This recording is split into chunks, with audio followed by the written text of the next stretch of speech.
Well, this is your election headquarters, and the governing NPP's Council of Elders is holding a crucial meeting with flag bearer aspirants with suggestions that some should consider placing their ambitions on hold. 10 individuals, including Vice President Dr. Mahamudu Bawumia, former Trade Minister Alan Kwadwo Chiramanting, have all pegged nomination forms so far. Chairman of the Council of Elders, Hackman Owusu Ajman, believes the party's interest will be better served if the aspirant could agree on what he calls a consensus candidate. Undoubtedly, there are two shades of opinion. Some believe the number doesn't matter. Some believe also that when we had the 17, you remember, in 2017, it didn't do us much good. And after that, we were not also able then, some of the people who felt they lost did not contribute fully to their campaign. And that is why we are engaging these people now to understand that competition is the name of the game in democracy. But when the results are known and we know who the person is, then all of us have to rally around the candidate and push him forward. And that we have been impressing upon them. So it's not too early, and I believe that it's going down well. Then so far what we've done has been very interesting, getting to know some of them, and some of the programs they have obviously are also very exciting. Okay. So that's what we are doing, sir. Any possibility you'd advise some of them to probably reconsider stepping down and then, trying to do it another time? Yes, sir. We've impressed upon the need of what we call negotiation in political strategy, and that if the strategy demands that some people must do this, I think in the interest of the party and for its unity, it will not be out of place. But quite obviously, so far, everybody wants to stand. But I think that even after the Electoral College, we keep talking as a fraternity, and we should be able then to understand ourselves. But if it doesn't work, so be it. We will go for the election and eventually find who the winner is.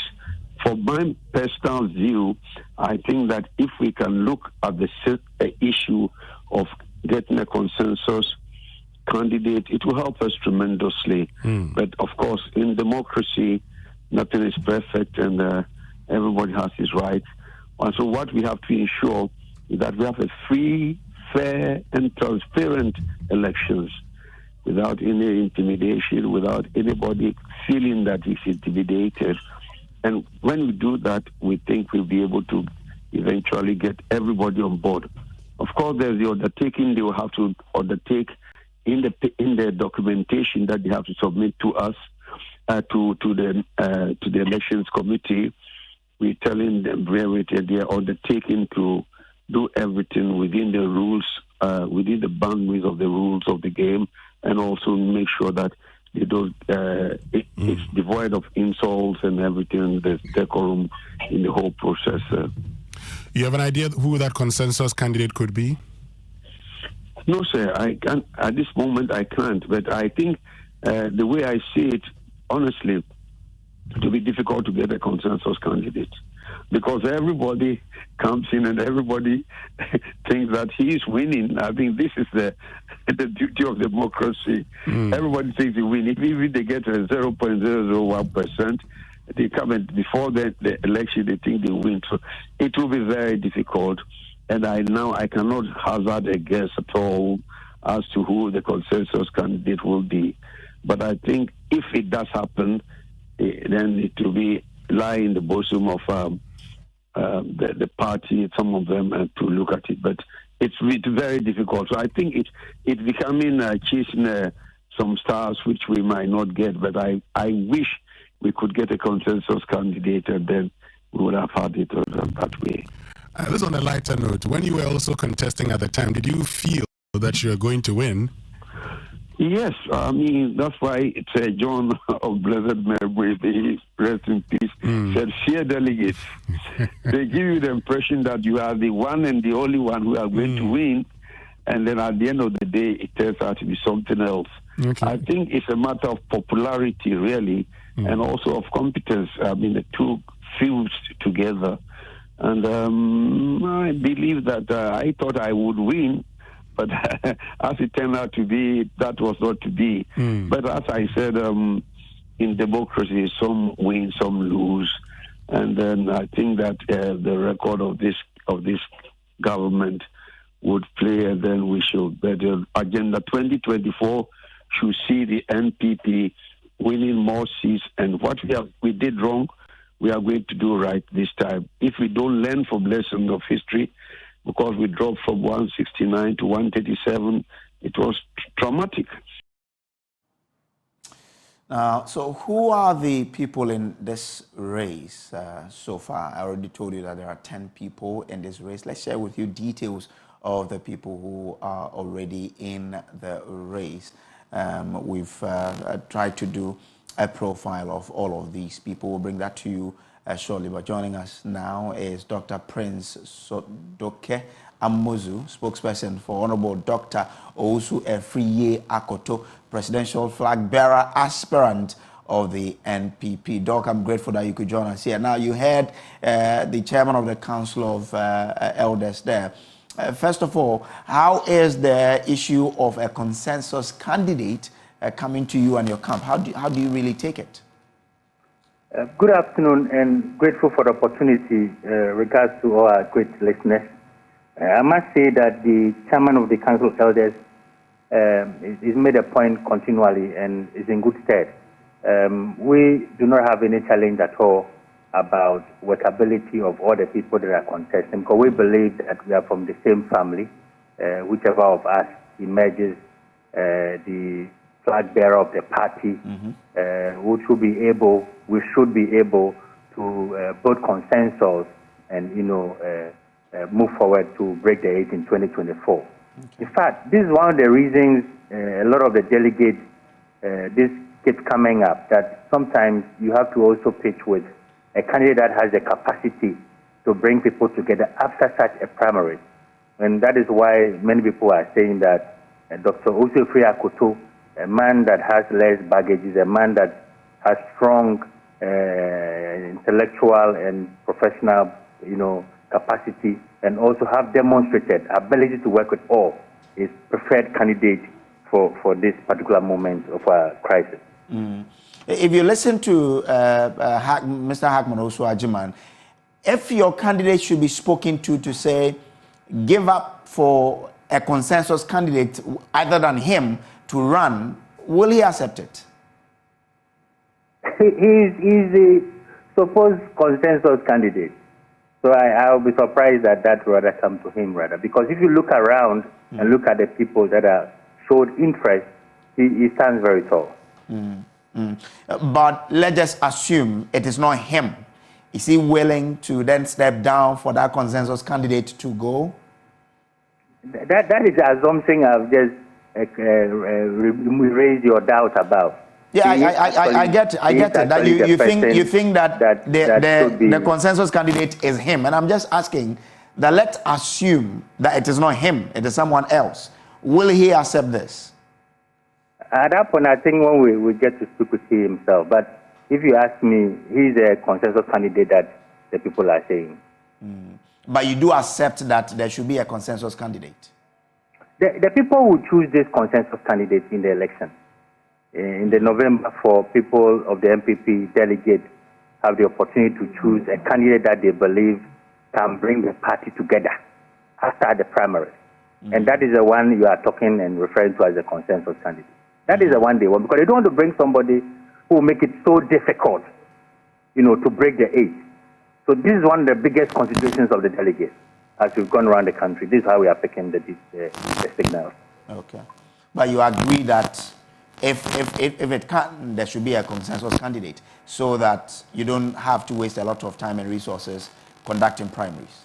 It's not a waste at all. It's a democracy. Unlike NDC, who don't have a lot of presidential material, NPP, we have the men, and we keep saying this all of the time.